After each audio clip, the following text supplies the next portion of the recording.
Remember last week when a dozen Greenpeace protesters illegally occupied a bridge in Vancouver? Well, I just caught the CBC apologizing for their unusually well done story because they covered a Greenpeace trespasser involved too fairly, and the trespasser didn't like it.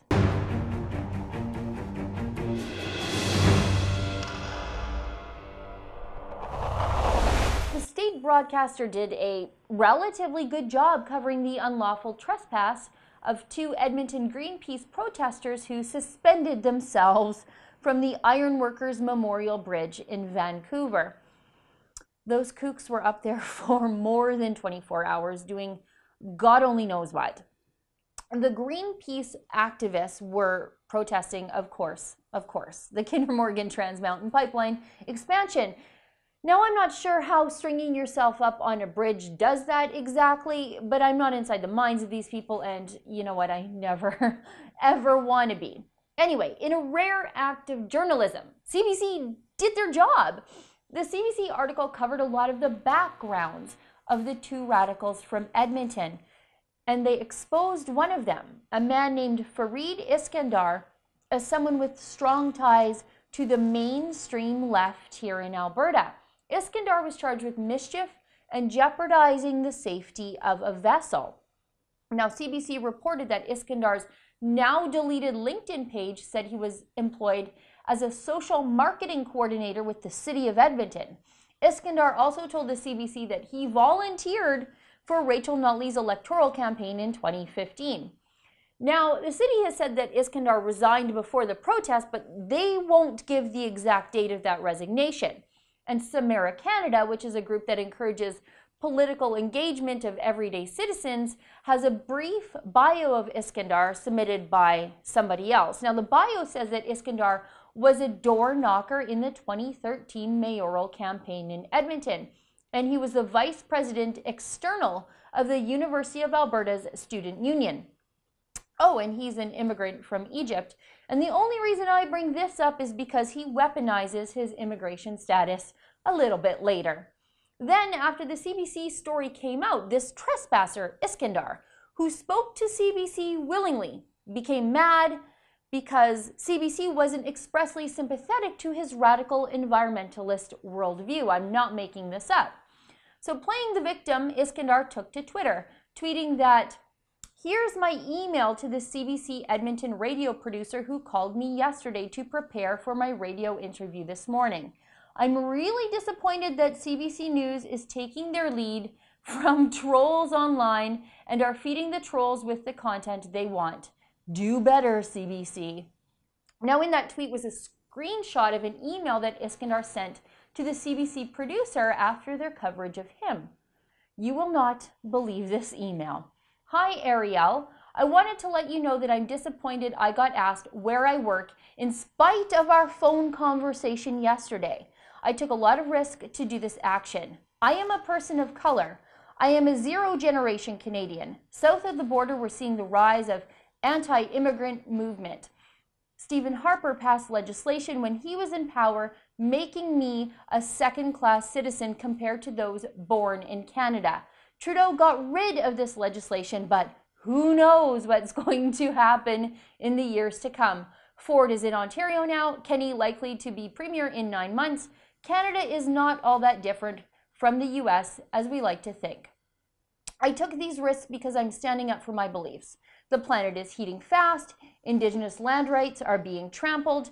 I'm doing this for my generation and for generations to come. All I asked was not to be asked what I do for my labor, what my source of income was. That seemed to me like a reasonable ask in comparison to all the risks I have taken, but you chose to ignore that. I hope you don't feel good about this decision."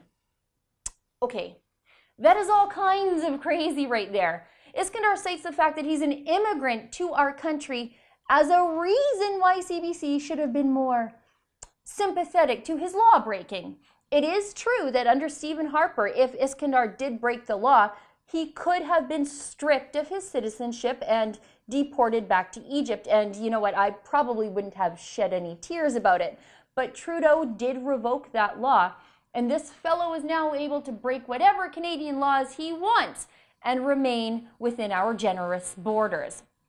And somehow, because Doug Ford is refusing to pay for illegal refugees, that's another reason why CBC should have been nicer to Iskandar. Oh, and Jason Kenney and Donald Trump are also out to get him, I think.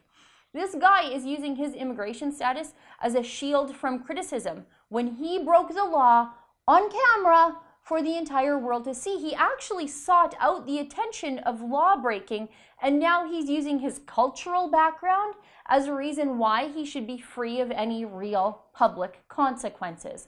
And it's pretty clear that the CBC agreed to protect him from scrutiny to some level. Iskandar even sent this tweet here where he is crying about CBC, saying that he might be fired because of CBC's coverage. This is laughable. Welcome to the online world that conservatives live in. To this I say, so what? I'm one of those mean right-wingers that Iskandar is so scared of. Anyway, I said that CBC did a rare job of journalism, but it didn't really last, because this person responding here is the CBC associate producer that Iskandar initially emailed, the one who Iskandar implies agreed he wouldn't be asked where he worked. And as you can see here, she is apologizing for CBC reporting accurately on the background of this accused criminal who is breaking the law for attention.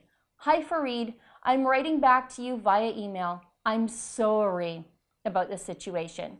You think this CBC producer would be apologizing for a right-winger who said that they got a little bit too much heat for breaking the law? Would she apologize to, I don't know, a drunk driver who ends up being fired from their job because CBC reported their name? No. So why is this guy getting a pass except for the fact that he is on the same ideological team as the left-wingers at the CBC? Would CBC apologized to MLA Derek Fildebrandt for the destruction of his career when they reported his legal troubles with poaching and a hit and run. $1.5 billion in government subsidies per year for hard journalism that the CBC argues that no one else can do. And here they are groveling at the feet of a wingnut because the wingnut is scared of the consequences for his own bad actions. You know, this is something I'm pretty sure probably goes on all the time in the background, but it's crazy to see it happening in real time, just out in the open. It's so brazen. It's sort of like Bigfoot. You know he exists because you see his hair in the woods all the time, but it's something else altogether to see him eating s'mores around a campfire with his buddies. We just saw the CBC agreeing to protect an anti-Canadian radical and then apologizing because they accidentally didn't protect him. It's not just about the radical, though. By protecting the radical, CBC would be protecting the left-wing city of Edmonton and Rachel Notley's NDP from the scrutiny they also deserve for their ties to Iskandar. So what's the moral of this story here, friends? CBC is on the side of the criminals, as long as the criminals are on the left, and CBC is actively tailoring their news coverage in such a way that criminals' feelings don't get hurt. Remember that when you sit down to watch The National tonight. Just kidding, you guys. No one watches The National. For the Rebel.Media, I'm Sheila Gunn Reid. Unlike the CBC, we give the Trudeau government the scrutiny they deserve. And that's why we have a brand new shirt out commemorating Trudeau's kokanee grope. Go to gropeshirt.com to order yours today.